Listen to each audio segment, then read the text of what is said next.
Hello everyone, competitive sociology के भाग 27 में आप सबका स्वागत है। आज इस वीडियो में समाजशास्त्र में महत्वपूर्ण डेफिनेशंस के बारे में हम बताएंगे और उन डेफिनेशंस को कैसे याद करें, उन परिभाषाओं को आसानी से कैसे याद रख सकते हैं, इसके बारे में हम बताएंगे। आप देखेंगे बहुत जल्दी आपकी डेफिनेशन याद रहनी शुरू हो जाएगी। और ये जो वीडियो हमने बनाया ये विशेषकर एचटेट के लिए बनाया है।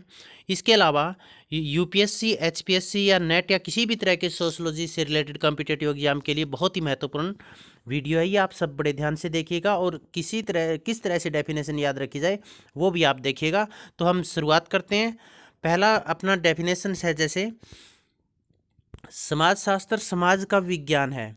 ये किसने कहा है? वार्ड ने कहा है। तो ये डेफिनेशन आपको याद रखनी है। समाजशास्त्र समाज का विज्ञान है, वार्ड ने कहा है। समाजशास्त्र समाज का वैज्ञानिक अध्ययन है, गिंडीस। गिंडीस का सेट आ दें तो गिंडी अपनी देसी भाषा का शब्द है। जब हम गिंडी खेलते हैं तो उसको वैज्ञानिक तरीके से यदि नहीं खेलेंगे तो आउट हो जाएंगे। तो इसका मतलब गिंडीस मानता है कि ये वैज्ञानिक अध्ययन है समाजशास्त्र समाज का। बहुत इंपॉर्टेंट डेफिनेशन है ये। रोज समाजशास्त्र मानव संबंधों का विज्ञान है। रोज मानव संबंध आपस में रोज बनाते हैं, तो रोज समाजशास्त्र को मानव संबंधों का विज्ञान मानता है। यदि मानव जन्म से दार्शनिक है तो स्वभाव से समाजशास्त्री भी है। ये गिस्टबर्ग ने कहा है। गिस्ट किसी विशेष भाषा का शब्द है जिसका मतलब होता है दार्शनिक। यदि मानव जन्म से दार्शनिक है तो स्वभाव से एक समाजशास्त्री भी है। गिस्ट का मतलब दार्शनिक, याद रहेगा। इसके बाद देखिए एक और महत्वपूर्ण डेफिनेशन, समाज का अतीत तो काफ़ी प्राचीन है और लंबा है लेकिन इतिहास बहुत छोटा है। ये बात किसने कही? रॉबर्ट बिरस्टीड ने कही है ये बात। तो रॉबर्ट बिरस्टीड ने क्या कहा? समाज का इतिहास तो काफ़ी प्राचीन और लंबा है लेकिन इतिहास बहुत संक्षिप्त है। बिरस्टीड, ध्यान रखना ये डेफिनेशन काफ़ी इंपॉर्टेंट है। समाजशास्त्र एक आधुनिक विज्ञान है जो एक शताब्दी से अधिक पुराना नहीं है। टीबी का एक रोग है जो कि बहुत पुराना है, अब वो प्रचलन में नहीं आया, बहुत कम है। तो टीबी पुराना रोग। तो टीबी बाटामोर, एक शताब्दी से अधिक पुराना किसने नहीं माना? टीबी बाटामोर ने। समाजशास्त्र वह विज्ञान है जो समाज का अध्ययन करता है। ओम का नियम विज्ञान में आता था, तो उससे ये क्या मानता है? समाजशास्त्र को एक विज्ञान मानता है। ओडम विज्ञान, ये भी काफ़ी इंपॉर्टेंट डेफिनेशन है। समाजशास्त्र समूहों में मानव व्यवहार का अध्ययन करता है, समूहों में। तो किम्बाल यंग ने कहा है, यंग का मतलब युवा बच्चे समूह में रहना पसंद करते हैं। तो समाजशास्त्र समूह में मानव व्यवहार का अध्ययन, ये किसने कहा? यंग ने। यंग आएगा मतलब समूहों ने। इसके बाद समाजशास्त्र सामाजिक व्यवस्था और प्रगति का विज्ञान है। अगस्त काम्टे समाजशास्त्र को आगे ले जाना चाहते थे, उसे प्रगति पथ पर आगे बढ़ाना चाहते थे। तो प्रगति शब्द आएगा तो अगस्त काम्टे, क्योंकि समाजशास्त्र की प्रगति के समर्थक थे वो। सामाजिक संबंधों के जाल को समाज कहा है, मैकाइवर और पेच ने अपनी पुस्तक सोसाइटी में। बहुत इंपॉर्टेंट डेफिनेशन है ये समाजशास्त्र की। मैकाइवर और पेच दोनों आपस में संबंधित है, तो इसीलिए इन्होंने सामाजिक संबंधों के जाल को समाज कहा है। अब सामूहिक प्रतिनिधित्व का अवधारणा किसकी थी? दुर्खीम की थी। तो सामूहिक प्रतिनिधित्व का विज्ञान माना दुर्खीम ने। क्वेश्चन, सामूहिक प्रतिनिधित्व की अवधारणा किसकी है ये भी पूछा जा सकता है, तो ये दुर्खीम की है। समाजशास्त्र मानवीय अंतः संबंधों के स्वरूपों का अध्ययन है। जॉर्ज सी मेल से बनते हैं अंतः संबंध, मनुष्यों के बीच में अंतः संबंध आपसी मेल से बनते हैं। तो जॉर्ज सी मेल मानवीय अंतः संबंधों के स्वरूप सी मेल, ये भी ध्यान रख सकते हो आप। और ये बहुत इंपॉर्टेंट डेफिनेशन है। एक और, समाजशास्त्र दो भाषाओं की एक अवैध संतान, मील ने माना है। समाजशास्त्र विज्ञानों की रानी है, अगस्त काम्टे ने कहा है विज्ञानों की रानी। इसका मतलब अगस्त काम्टे समाजशास्त्र को सभी जो सामाजिक विज्ञान है उनमें सबसे श्रेष्ठ मानते थे। इसके पश्चात आगे देखिएगा आप, समस्त विज्ञानों की एकता केवल पद्धति में है न कि अध्ययन सामग्री ने, कार्ल पियर्सन ने कहा है। पियर्सन क्या कहते हैं कि समस्त विज्ञानों की एकता उसकी पद्धति में है, अध्ययन सामग्री में नहीं है। विस्तृत अर्थ में वैज्ञानिक पद्धति तथ्यों का व्यवस्थित निरीक्षण, वर्गीकरण और विश्लेषण है। वर्गीकरण लुंडबर्ग मिल रहा है ना ये शब्द, वर्गीकरण लुंडबर्ग। तो ये डेफिनेशन किसकी है? लुंडबर्ग के दोनों डेफिनेशन अच्छी तरह से आपको देखनी है। इसके बाद देखिएगा, सामाजिक संरचना सामाजिक शक्तियों की अंतःक्रिया का जाल है जिससे विभिन्न अनुशासनीय स्वरूप और विचार उत्पन्न हुए। अनुशासनीय कार्ल मानहीम, मतलब यदि अनुशासन का प्रयोग नहीं करेंगे तो मानहानि की संभावना है। मानहानि की संभावना है। ये किसने कहा? कार्ल मानहीम ने। सामाजिक संरचना परस्पर संबंधित संस्थाओं, एजेंसियों, सामाजिक प्रतिमानों तथा साथ ही समूह में प्रत्येक व्यक्ति द्वारा ग्रहण की गई स्थितियों और कार्यों की विशिष्ट क्रमबद्धता को कहते हैं। बहुत इंपॉर्टेंट डेफिनेशन है टालकट पार्सन्स। परस्पर संबंधित किसने माना? टालकट पार्सन्स। परस्पर, ध्यान रखना है।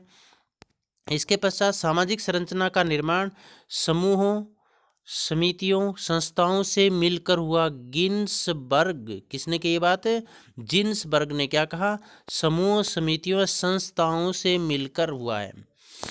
वर्ग का मतलब समूहों, जिन्सबर्ग समूहों से, समितियों से। सामाजिक परिस्थितियों का एक जाल है। रॉबर्ट बीरस्टीड, बीर का मतलब बीड़ का मतलब जंगल या जाड़। तो सामाजिक परिस्थितियों का जाल किसने माना? बीरस्टीड ने। बीड़ कहेंगे, बीड़ जंगल को कहते हैं, जंगल का मतलब जाड़। इसके बाद सामाजिक व्यवस्था के अंतर्गत किसी व्यक्ति को एक समय विशेष में जो स्थान प्राप्त होता है उसी को उस व्यक्ति की परिस्थिति कहा जाता है। ये बात किसने की? राल्फ लिंटन ने एक पुस्तक लिखी था, स्टडी ऑफ मैन। क्वेश्चन ये भी आ सकता है। उन्होंने सबसे पहले सामाजिक परिस्थिति का वर्णन समाजशास्त्र के अंतर्गत 1936 में किया था और उन्होंने ही समाज जो व्यक्ति की परिस्थिति को अर्जित परिस्थिति और प्रदत्त परिस्थिति दो भागों में बांटा था। तो 1936 का मतलब एक विशेष समय में। तो राल्फ लिंटन सामाजिक व्यवस्था के अंतर्गत किसी विशेष समय में, तो ये राल्फ लिंटन की डेफिनेशन रहेगी। और इसके बाद देखिएगा, परिस्थिति व्यक्ति का वह पद है जिसे व्यक्ति किसी समूह में अपने लिंग, आयु, वर्ग, व्यवसाय, विवाह अथवा प्रयत्नों का मतलब मेहनत के कारण प्राप्त करता है। तो परिस्थिति क्या होती है? जो समाज के अंदर अपना पद मिला हुआ है। भूमिका क्या होती है? उस पद पर रहते हुए अपन क्या काम करते हैं। इलियट व मेरिल, तो ये परिस्थिति है। ये क्या? प्रयत्नों का मतलब मेहनत से, मेरिल मेहनत, याद रखना है यहाँ से। सामाजिक परिस्थिति सामान्यतः उस पद के रूप में समझी जाती है जो एक व्यक्ति समाज में प्राप्त किए हुए होता है। काफ़ी इंपॉर्टेंट डेफिनेशन है ये भी। पद के रूप में मतलब लेपियर, पद के रूप में लेपियर। तो यहाँ से आपको ये ध्यान रखना है। इसके पश्चात आप आगे देखिएगा, परिस्थिति की सबसे सरल परिभाषा यह है कि यह समूह में व्यक्ति के पद का प्रतिनिधित्व करती है। समूह में व्यक्ति के पद का प्रतिनिधित्व। आगबर्न और नीमकोफ दोनों को एक ही पद मिला हुआ, मतलब दोनों साथ साथ रहते हैं। भूमिका वह कार्य है जिसे व्यक्ति प्रत्येक परिस्थिति के अनुरूप निभाता है।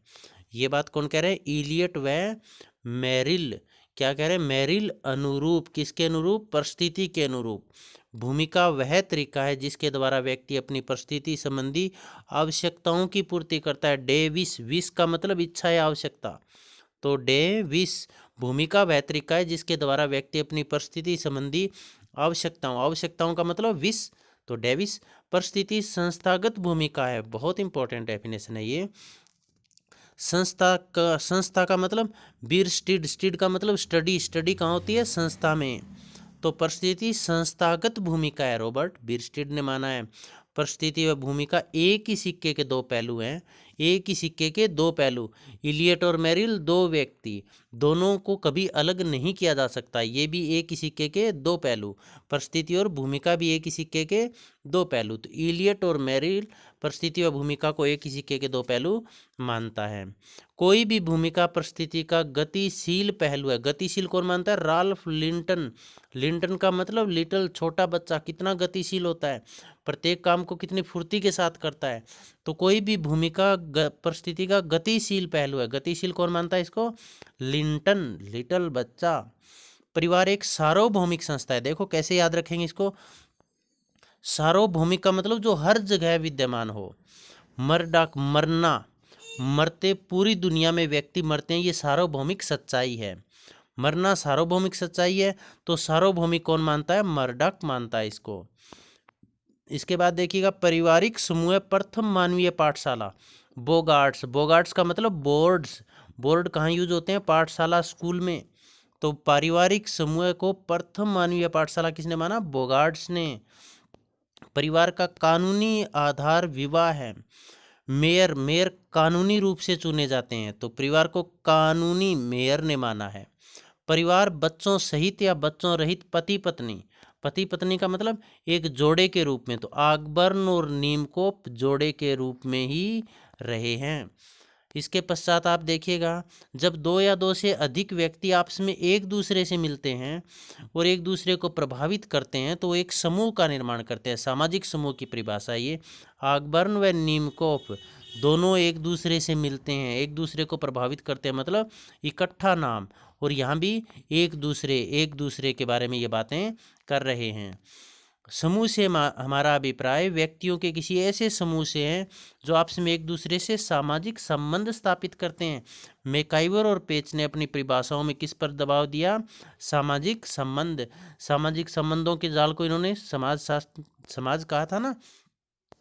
तो ये डेफिनेशन हम इस तरह से भी याद करेंगे। इसके पश्चात आगे देखिएगा, जो समूह घनिष्ठता के अभाव वाले अनुभवों को प्रदान करते हैं, मतलब जिसमें घनिष्ठता नहीं हो, जो जिसमें घनिष्ठता होगी वो प्राथमिक समूह होंगे, और जिनमें घनिष्ठता नहीं होगी वो द्वितीयक समूह होंगे। अकबर्न और नीमकोफ दोनों में घनिष्ठ संबंध थे।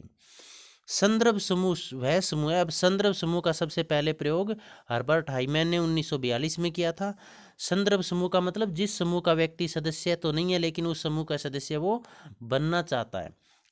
संदर्भ समूह वह समूह है जिसका व्यक्ति सदस्य नहीं है, परंतु वह उसका सदस्य बनना चाहता है। मर्टन मन है उसका उस समूह का सदस्य बनने का। जैसे कोई फिल्मी हीरो हीरोइन है तो नहीं, लेकिन उन जैसा बनने का उसका मन है।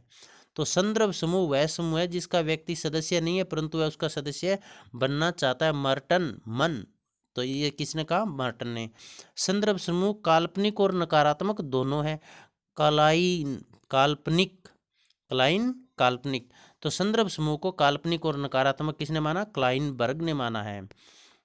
एक समुदाय एक सामाजिक समूह है जिसमें कुछ अंशों में हम की भावना है और जो एक विशेष क्षेत्र में रहता है।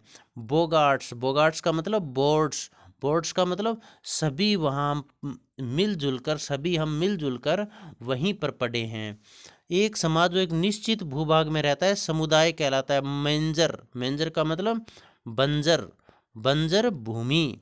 ये बात किसने कही, बंजर भूमि। एक समाज जो एक समाज की परिभाषा किसने दी, कि जो निश्चित भूभाग में रहता है, समुदाय की परिभाषा मेंजर ने। मेंजर बंजर, बंजर भूमि। समिति प्राय किसी विशेष उद्देश्य की प्राप्ति के लिए मिलकर कार्य करती है। बोगार्ट्स का मतलब बोर्ड, और बोर्ड पर एक विशेष उद्देश्य, स्टडी का उद्देश्य पूरा किया जाता है। तो समिति प्राय किसी विशेष उद्देश्य की प्राप्ति के लिए, समिति अस्थायी होती है, समुदाय स्थायी होता है। और जहाँ प्रतिमान नहीं वहाँ समाज नहीं। ये बात किसने कही, बीरस्टीड। बीरस्टीड का मतलब क्या होता है, बीड़, बीड़ का मतलब जंगल, और जंगल में कोई समाज नहीं होता और नहीं वहाँ पर कोई प्रतिमान या मूल्य होते हैं। तो ये मूल्य की परिभाषा किसकी है, बीरस्टीड की। जहाँ प्रतिमान नहीं वहाँ समाज नहीं। इसके बाद देखिए, सामाजिक मूल्य सामूहिक चेतना की उपज है। ये दुर्खीम ने सामूहिक चेतना, सामूहिक प्रतिनिधित्व की अवधारणा किसकी है, दुर्खीम की।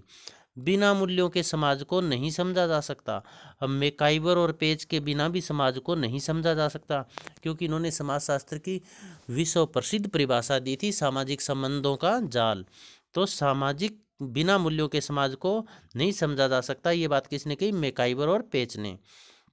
मूल्य समाज द्वारा मान्यता प्राप्त वे इच्छाएं तथा लक्ष्य है जिनका आंतरिकरण सीखने या समाजीकरण की प्रक्रिया के माध्यम से होता है। बहुत बार कॉम्पिटिटिव एग्जाम में ये परिभाषा पूछी गई है। तो मूल्य समाज द्वारा मान्यता। अब राधा कमल, कमल को कमल राष्ट्रीय फूल को मान्यता किसने दी, समाज ने।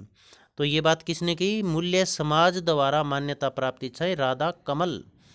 मूल्य समूह की अवधारणा, ये समूह लेसली याद रखिएगा। इसके बाद देखिए कौन सा व्यवहार सही है, कौन सा व्यवहार गलत है, क्या वांछनीय है, क्या अवांछनीय है, क्या अच्छा है, क्या बुरा है, वही मूल्य कहलाता है। तो ये बात किसने की? लाइट। लाइट का मतलब राइट, क्या राइट है, क्या रॉन्ग है, तो ये बात किसने की? लाइट व केलर ने।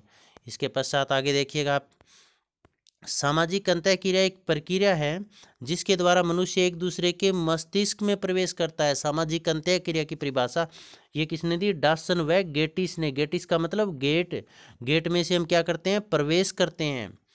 सहयोग दो या दो से अधिक व्यक्तियों द्वारा समान रूप से इच्छित किसी कार्य को करने या किसी लक्ष्य तक पहुंचने के निरंतर सामाजिक प्रयत्न को कहते हैं। बहुत इंपॉर्टेंट डेफिनेशन है ये सहयोग की। तो अब देखिए ग्रीन का मतलब क्या होता है? हरियाली। अब हरियाली, बहुत सारे पेड़ पौधे लगाना, वो निरंतर और सामाजिक प्रयत्नों के परिणाम से ही होगा, जिसमें दो या दो से अधिक व्यक्ति मिलजुल कर पेड़ पौधे लगाएंगे तो ग्रीनरी होगी। तो ये सहयोग की परिभाषा याद रखना। संघर्ष जानबूझकर किया गया वह प्रयत्न है जो किसी की इच्छा का विरोध करने, आड़े आने या उसे दबाने के लिए किया जाता है। ग्रीन का मतलब हरियाली, जहाँ हरियाली है वहाँ पर भूमि है वो दब जाती है, जैसे घास फूस है तो उसके नीचे ज़मीन दिखाई नहीं देती, तो ग्रीनरी दबाती है भूमि को। तो संघर्ष जानबूझकर किया गया वह प्रयत्न है जो किसी इच्छा का विरोध करने या उसके आड़े आने, उसे दबाने के लिए किया जाता है। ये दोनों परिभाषाएं अच्छी तरह से आप देख लेना। संघर्ष, ये परिभाषा भी बहुत इंपॉर्टेंट है। संघर्ष वह सामाजिक प्रक्रिया है जिसमें व्यक्ति या समूह अपने विरोधी के प्रति प्रत्यक्षतः हिंसात्मक तरीके अपनाएंगे या उसे हिंसात्मक तरीके अपनाने की धमकी देकर अपने उद्देश्यों को पूर्ति करेंगे। अब देखिए गिलीन ये बात की याद कैसे रखेंगे?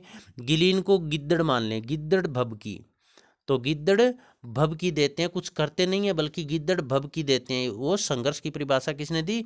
गिलीन ने। जब व्यक्ति आपस में द्वंद्व या कलह करते हैं तो उनके आचरण को संघर्ष कहा जाता है। द्वंद्व दो, कलह करना, झगड़े करना, तो अकबर और नीमकोफ क्या है? दो ही हैं। इसके पश्चात विवाह स्त्री पुरुष के पारिवारिक जीवन में प्रवेश करने की संस्था है। ये बात किसने की?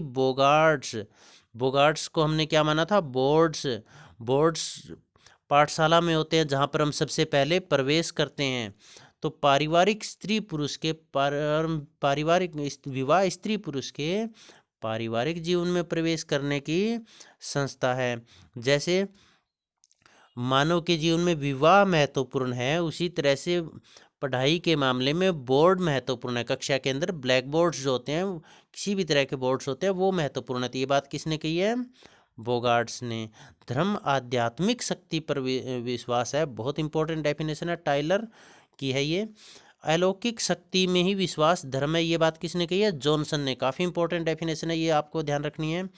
मैक्स मुलर की शक्ति असीम थी, तो मैक्स मुलर धर्म असीम का साक्षात्कार है, ये बात कहते हैं। अलौकिक शक्ति को याद कैसे? अलौकिक जो दिखे ना, ये बात किसने कही? जॉन जो न सीन ना सीन, जो सीन का मतलब दिखना, ना नहीं, जो नहीं दिखे, तो अलौकिक शक्ति जो दिखाई नहीं देती, तो अलौकिक शक्ति में विश्वास ही धर्म है, ये जॉनसन ने कही है। धर्म आध्यात्मिक शक्ति पर विश्वास है, ये टाइलर ने कही है। धर्म अफीम के नशे के समान है। मार्क्स की फोटो देखना ऐसे लगता है अफीम का नशा किया हुआ हो। तो इसी तरह से हम याद रखेंगे भी, धर्म को अफीम के नशे के समान कौन मानते हैं? कार्ल मार्क्स मानते हैं। आप सबका अब इस तरह की यदि किसी आपको कोई इसमें डाउट लगता हो, कोई सजेशन देना हो, आप कमेंट बॉक्स में लिख सकते हैं। और इस तरह समाज शास्त्र को सामाजिक संबंधों का जाल किसने माना है, ये आपको कमेंट बॉक्स में लिखना है। आप सबका बहुत बहुत धन्यवाद। इससे रिलेटेड हम एक और वीडियो बनाएंगे जिसमें सभी डेफिनेशन क्लियर हो जाएगी, और किसी भी तरह के समाजशास्त्र से संबंधित कॉम्पिटेटिव एग्जाम में इस तरह की डेफिनेशन बहुत बार पूछी जाती है और इन्हीं में से आएगी। आप इनको अच्छी तरह से तैयार कर लीजिएगा। बहुत बहुत धन्यवाद और नए साल की आप सबको हार्दिक शुभकामनाएं व बधाई।